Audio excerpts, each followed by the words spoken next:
او یک بار کچینین راست بگین مردانه بگین که برادر واقعا در همه جا ظلم است، حق مردم خورده‌اند، تجاوز در حق مردم کرده‌اند. این ابلهی بود، این تصمیم، این احمقی بود، این بی‌ناموسی بود. هر کسی که این مال میخره برای او حرام است. و برو این همین گپ مردک بری بگین. در امریکا تلفن برآمد که توسط این هم ماشین تا کار فرمانده میتونی، هم خرید کرده میتونی، هم پول تا گذاشته میتونی، هم نمیدونم چی کارهایی نمی. او علم پیش رفته است. این مردکای کالون او خیلی 2000 دا ماد برای ایتری میرفت نیکو حالی ایتری پول داده میری. او دیوانه این شما، مریض این، کسلی این، چی شما؟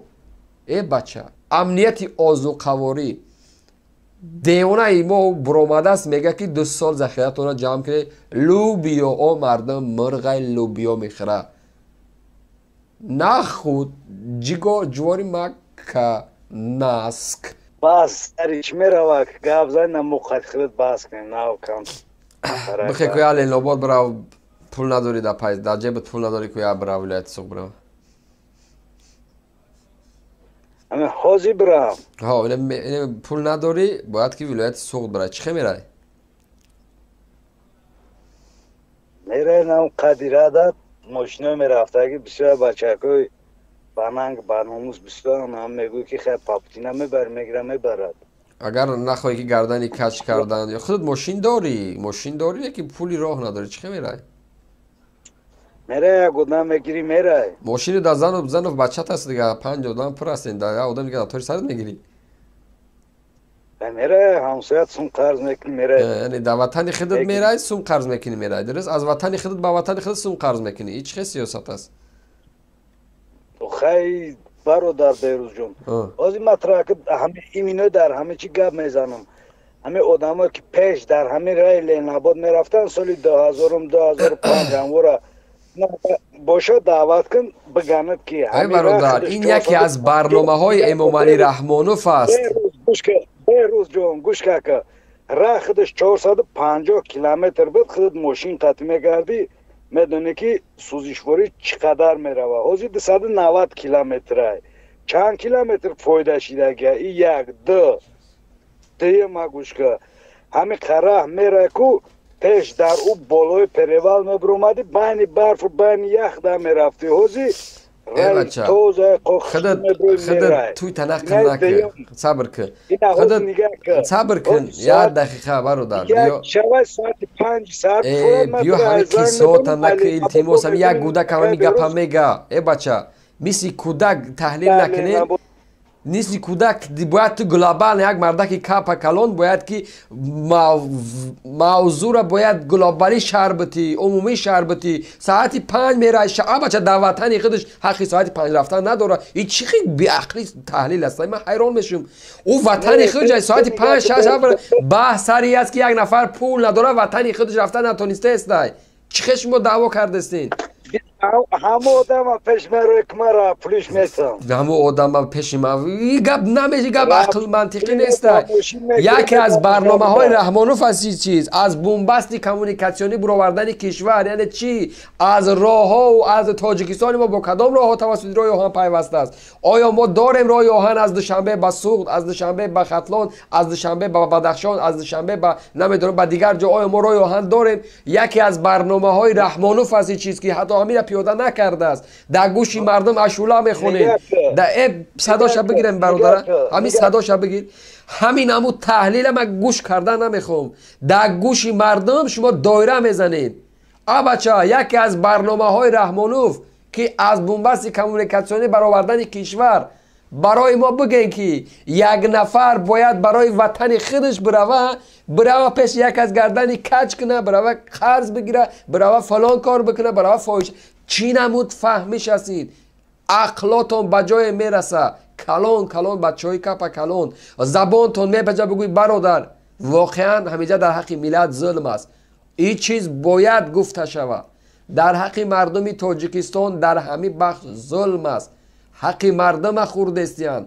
مال مردم غارت کردستیان آقای چرا نمیگین یا مردکای کپا کلان من بانم فرق نداره 200 سال پیش نمیدونم 4 ساعت من چی کار دارم در 200 سال پیش در 20 سال پیش. برنامه رحمانوف از بنبست کمونیکاسیونی برآوردن کشور آیا برآورد؟ یک راهی درست نساخته است برای مردم، یک راه ساخته است نمیدونم همین ساکی مردم میجفه میگیره. کسی که باید به اون راه بگذاره پول بده.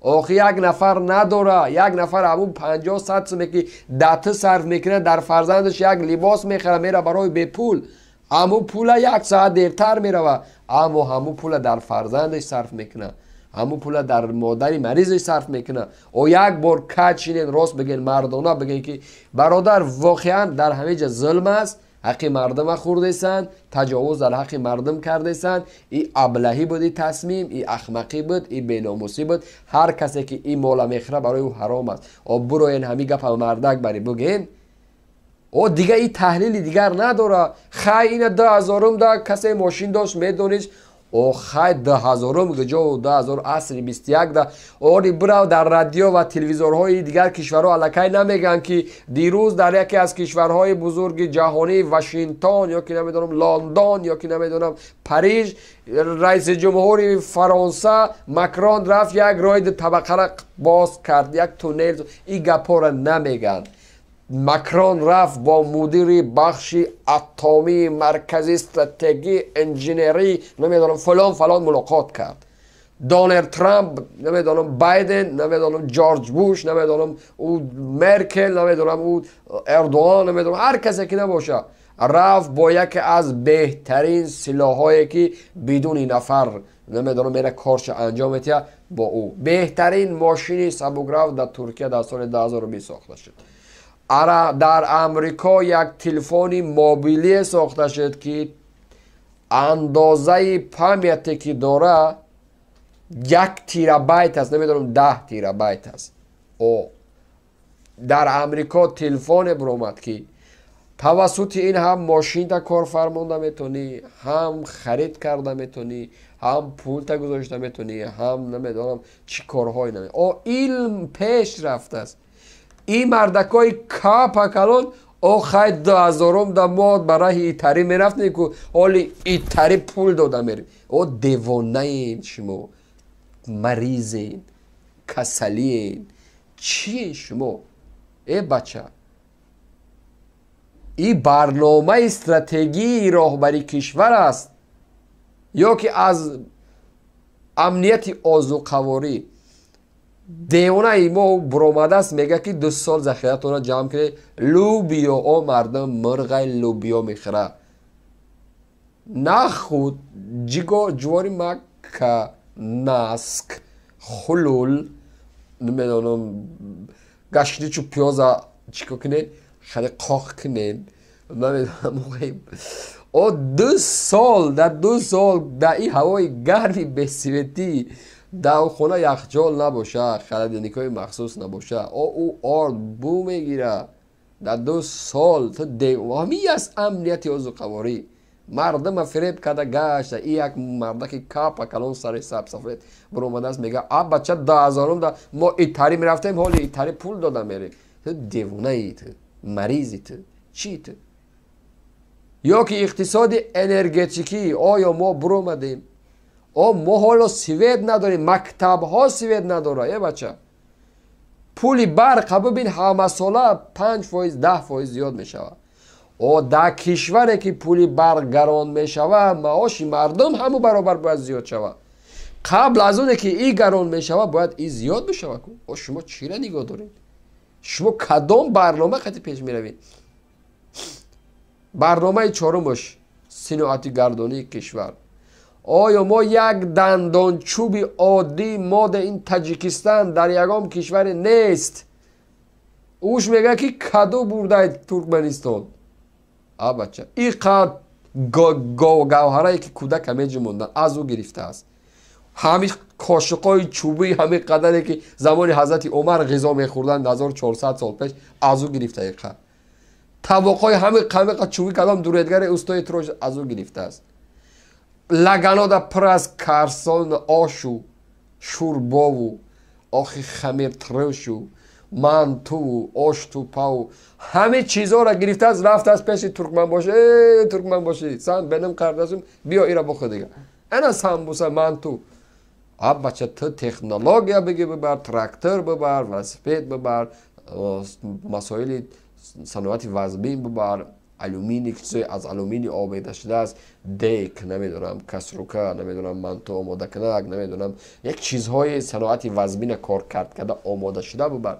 Пахтамон ашёи хом мерава хориҷ, алюминион ашёи хом мерава хориҷ. Ҳамун чӣ чизое ки як каме ним кам дорем, тиломон ҳамуқи кул мерава хориҷ, алмос мерава, дигар сангҳои қиматбаҳо мерава. Ино буромадан ана бумбаси коммуникатсионӣ, ана намедонам иқтисоди энергетикӣ, ана синоати кунони кишвар. О дар ҳамин чор бахши муҳиме ки Раҳмонов аз рӯзи омадааст кунда киси намезанад, мо ин кишвари синоатӣ мекунем, охи наметонем. Калла дар кор барои синоати кунони кишвар. Ба ӯ чорта домоди гиргар ки дар гирди ванот фақат ғасби моликият мекунанд, оё ӯ гирго меран кишвара синоатӣ мекунанд? Бечора Зайдсайд як тоҷири муваффақ мехост як синоат бисозад, бурдени зиндон. Ҳоҷи Умара бурден ба шаҳодат расонден. Ширкати Умед 88 ҳамту, ширкати Муворона ҳамту, ширкати дигааш ҳамту, ширкати дигааш ҳамту. Ӯ касоне ки пул доранд дар гирди ванотон ҷамъ мекунем. Ман имрӯз болои мана як миллионери тоҷик Раҳим ки имрӯз дар дохили Тоҷикистон сайргашт мекунад. Ман воқеан болои ӯ фоли бад мебинам. Воқеан назари ман аст ки яке аз қурбониҳои баъдии ин режим мешавад. Ман баъд аз 10 сол бошад ин барномаи ман баъд аз 5 сол шояд ҷавоби худша меёбад ки ба инҳо дӯстӣ кардан, ошногӣ кардан, падараш дар ҳама сафарҳои Раҳмонов дар бараш аст, чун фарзандош пул дорад. Кана бар ин мечаспанд. Майдонча бисоз, духтур бисоз, меморхона бисоз, ин бисоз, он бисоз, ҳама чиза мегам месозад. Як рӯзе масъулияташ тамом мешавад. ҳар як домоди гишна дорад ки кана бар ин мечаспад, хуни ӯ бечора ҷавона мемакад. Мошинои гаронбаҳоша мегиранд, дачаҳои гаронбаҳоша мегиранд, хонаҳои қасрша мегиранд ва худша намедонам муттаҳам ба таҷовуз, муттаҳам ба маводи мухаддир, муттаҳам ба корҳои қаллобӣ, муттаҳам ба дӯзанӣ, муттаҳам ба ин рафт зиндон. Дилам барои ӯ ҷавоне месӯзад ки дар ёшиш тавонист муваффақ шуд. Метавона оянда барои ватан чизе бисозад. Агар як роҳбари муваффақ бошад, аз ӯ метавонӣ як соҳибкори муваффақ бисозӣ ки биёяд беҳтарин заводҳоро бисозад. Озод ки аз андоз озодиш кӯ бародар бигӯ 10 завод бисоз, солона 100 000 нафарата бар ҷои кор бите, аз ӯ имконията дорад. Вале барои таъриф кардан мебаранаш, кана бари мечаспанаш, пулу молша ғасб мекунанд, мегиранд, мебаранаш зиндон. ин буромадааст, ана соли 2000 мо роҳ надоштем, мо ин надоштем. Дигар аз гуфтана ба худо қасам хаста шудем. Гуфтему гуфтем.